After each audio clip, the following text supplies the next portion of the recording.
کے لیے خرچ کیا اور فقیر ہوا ہو اور غریب ہو گیا ہو اور تنگ دست ہو گیا ہو اور مفلس ہو گیا ہو اور فاتوں پہ آ گیا ہو، مجھے آج تک اس بندے کی تلاش میں ہے، میری زندگی ساری گزر گئی، مجھے آج تک وہ بندہ نہیں ملا جس نے اللہ کے لیے خرچ کیا اور فقیر ہو گیا، تنگ دست ہو گیا ہو، مفلس ہو گیا ہو۔ اپنے مال کا صدقہ نکالیں، اپنے مال کا،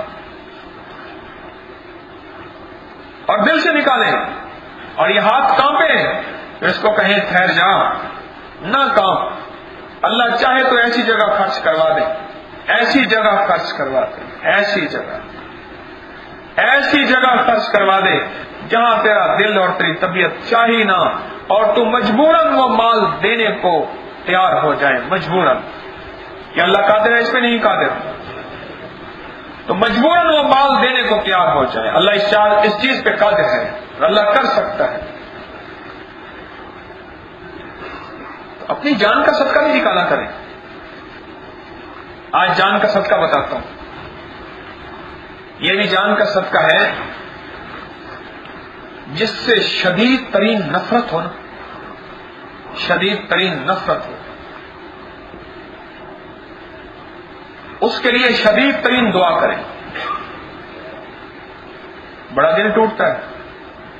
بڑی طبیعت کے اندر، بس طبیعت اوپر نیچے بڑی ہوتی ہے نہیں ہوتی، بہت ہوتی، جفا کی اس نے، ظلم کیا، زیادتی کی، حد کر دی، اس سے شدید ترین نفرت ہے، اس کا نام لیتے ہوئے طبیعت مائل کیا، زبان پہ اس کا نام آتا ہی نہیں، اس کا تصور نہیں آتا، اس کا گمان نہیں آتا، اس کا خیال نہیں آتا، اس کے لیے کچھ لمحے نکالے، یہ جذبات کا صدقہ ہے، یہ جذبات کا صدقہ ہے، اور اللہ کے ہاں جذبات تلتے ہیں،